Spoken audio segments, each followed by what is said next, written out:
The graduation party was in full swing when my brother Tyler made his announcement. "Everyone, I have exciting news." He stood on the patio, champagne glass raised, grin wide. "I've been accepted to Harvard Business School." The crowd erupted in applause. Mom cried. Dad beamed with pride. Aunts and uncles rushed to congratulate him. I clapped politely from my spot near the back, already knowing what was coming next. "Of course, Harvard is expensive," Tyler continued, his smile never wavering. "But that's okay because I have the best sister in the world. Maya has agreed to fund my MBA." Every head turned toward me. I hadn't agreed to anything. "Maya's been saving for years," Tyler said, gesturing at me like I was part of his presentation. "She lives simply, no big expenses, and she's always said family comes first. So when I asked her to invest in my future, she said yes immediately." That was a lie. He'd mentioned Harvard last week. I'd said, "That's great, congratulations." Not, "I'll pay for it." Mom rushed over and hugged me. "Maya, sweetheart, this is so generous.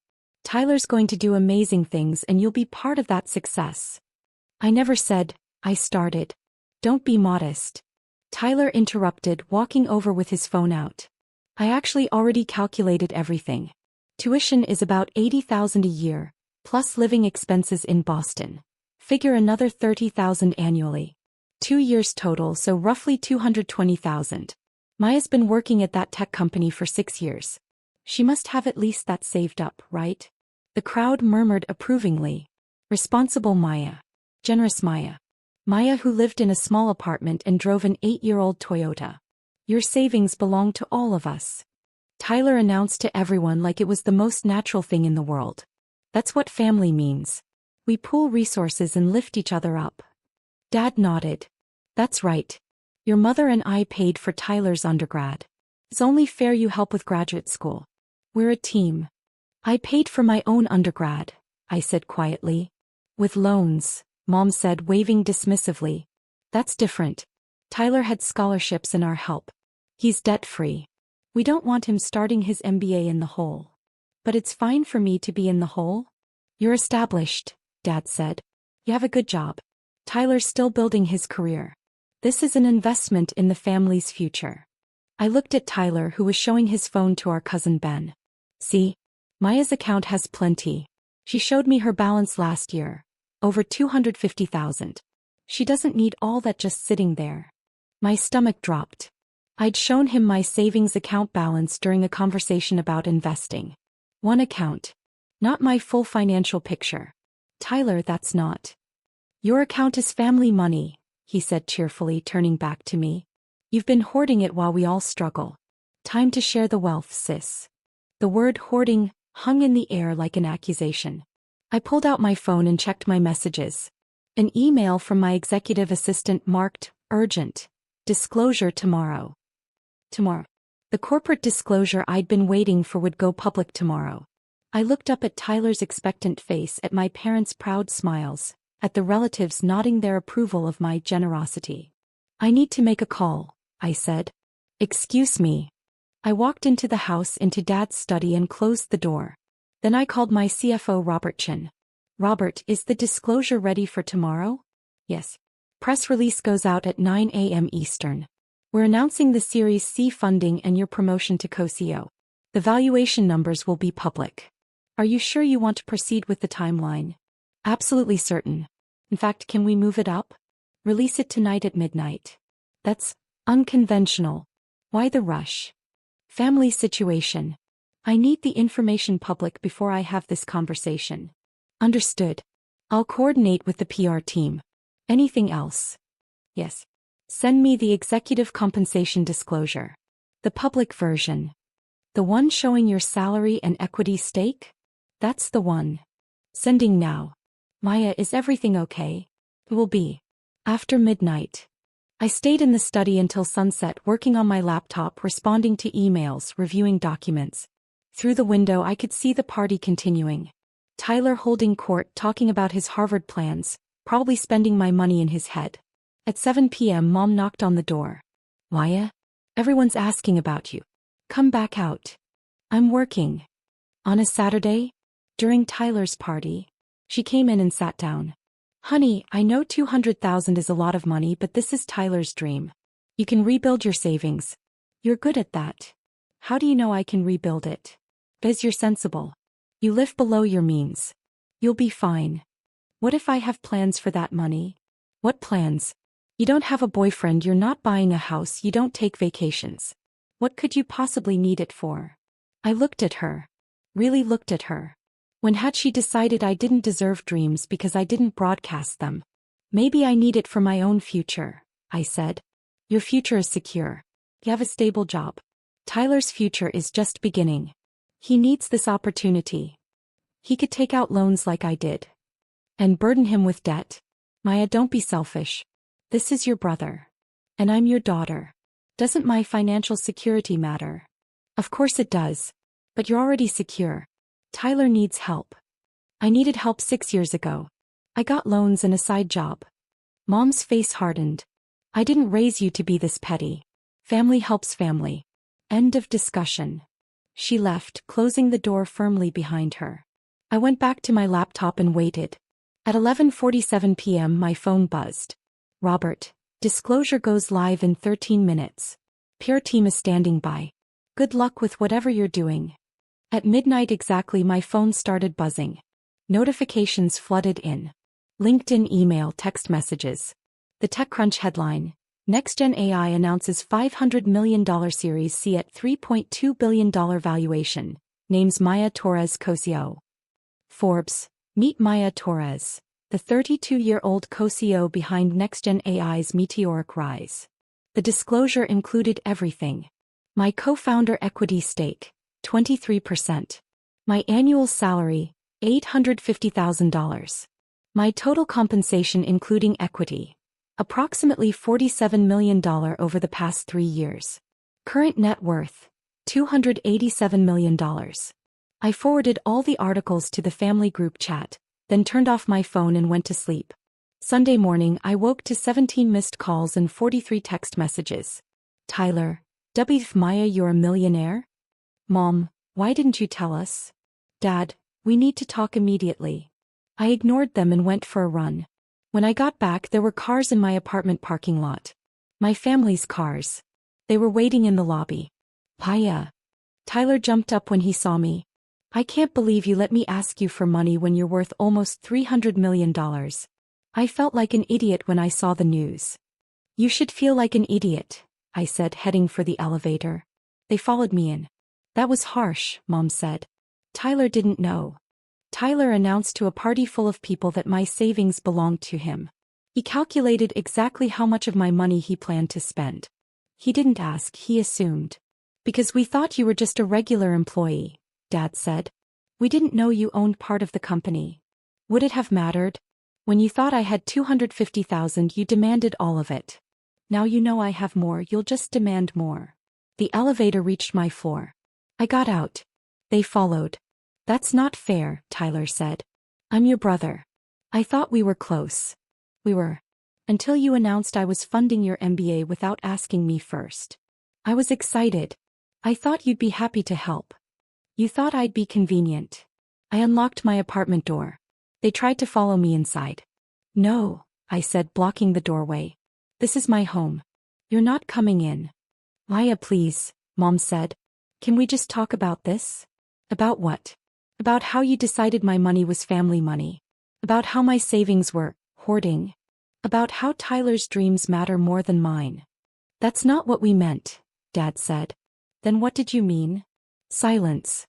Here's what's going to happen, I said. Tyler, you're not getting money for Harvard. Take out loans like everyone else. Learn what it feels like to invest in yourself. Maya, that's not. Mom, Dad, the next time you tell someone I've agreed to pay for something I haven't agreed to, I'll correct them publicly. In front of everyone. You're embarrassing us, Mom said quietly. You embarrassed me yesterday. You announced to 60 people that I was funding Tyler's MBA without asking me first. You made me look like either a liar or a villain. Which is it? No answer. I've spent 6 years building a company while you all assumed I was failing because I didn't show off. You know why I didn't tell you about NextGen? Because of this. Because the second you knew I had money, you'd treat me like a resource instead of a person. We're your family, Tyler said. We deserve to share in your success. Why? What have you done to deserve it? We supported you. When did you support me? When I was working 90-hour weeks and you said I had no work-life balance. When I was building the company and you asked when I'd get a real job? When I was fundraising and you said I should give up and work for a corporation? Tyler's face reddened. That's not fair. We didn't understand what you were doing. You didn't ask. You assumed. Just like you assumed my savings belonged to you. So what now? Dad asked. You're just going to cut us off? Over money? I'm going to establish boundaries. If you can respect them, we can have a relationship. If you can't, we won't. That's blackmail, Mom said. No, that's self-preservation. They left. Angry, hurt, indignant. At 2 p.m. my doorbell rang. I checked the security camera. A woman in a business suit stood there holding a folder. I opened the door. Can I help you? Miss Torres? I'm Jennifer Watts, CFO of NextGen AI. Robert Chin asked me to deliver these documents in person. I stared at her. Jennifer? What are you doing here? Making sure you're okay. Robert was worried after your call last night. He came inside and handed me the folder. These are the updated equity documents, board resolutions and financial disclosures. Everything you need if your family decides to challenge your assets or claim they're entitled to anything. I didn't think I'd need legal protection from my own family. Most people don't. Until they do. She sat down on my couch.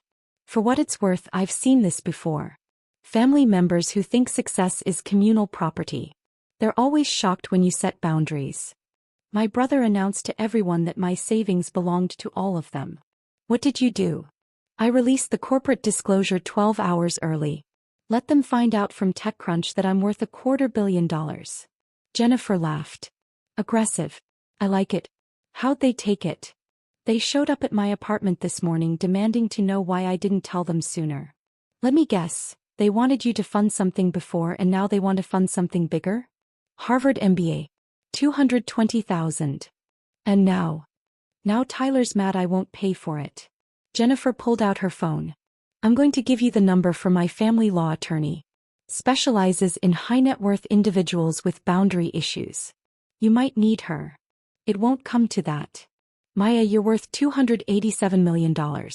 Your family thinks they're entitled to it. It will absolutely come to that. She stayed for an hour walking me through asset protection strategies, trust structures, legal boundaries. When she left, I felt more prepared. And more alone. 2 weeks later, I received a formal letter from an attorney representing my parents and Tyler. They were suing me for financial elder abuse and undue influence. The claim: I'd manipulated them into not expecting financial support, then revealed my wealth to humiliate them. They were seeking $10 million in damages for emotional distress. I called Jennifer's attorney friend. This is absurd, Attorney Michelle Park said after reviewing the letter. They have no case. You don't owe your adult brother MBA tuition. You don't owe your parents anything beyond basic care if they're incapacitated, which they're not. This is a shakedown. What do I do? Respond through counsel. Don't engage directly. And prepare for this to get uglier before it gets better. He was right. 3 months later, I sat in a conference room with Michelle as my parents and Tyler sat across from us with their attorney, a man who looked distinctly uncomfortable. Let me be clear, Michelle said. Ms. Torres has no legal obligation to fund her brother's education or to provide financial support to her able-bodied parents. The claim of elder abuse is baseless. Her parents are 62 and 64, both working, both healthy. There is no abuse. There's emotional abuse, their attorney said weakly. She humiliated them by not disclosing her wealth. She had no obligation to disclose her wealth. It's her private financial information. Family is different. No, it's not. Not legally. Ms. Torres' assets are her own. Your client's belief that they're entitled to those assets is not legally supported. The attorney sighed and looked at my parents. I told you this was a weak case. We're her family. Mom said. She owes us. No, Michelle said firmly. She doesn't. And if you continue this lawsuit, we'll countersue for harassment and legal costs. You'll pay our fees, which are currently at $47,000 and climbing. Dad's face went pale. $47,000? That's what happens when you file frivolous lawsuits. Someone has to pay the lawyers. Tyler spoke up for the first time. Maya, come on. You know this is ridiculous. Just give us something and we'll drop it. I looked at him. This was never about money. This was about respect. You treated me like an ATM. When I said no, you sued me. That tells me everything I need to know. So that's it? You're really going to destroy your relationship with your family over this? You destroyed it when you announced my savings belonged to you. I'm just refusing to pretend it didn't happen. They dropped the lawsuit 2 days later. I haven't spoken to them since. 6 months after that, I received a wedding invitation. My cousin Sarah was getting married. A handwritten note was attached.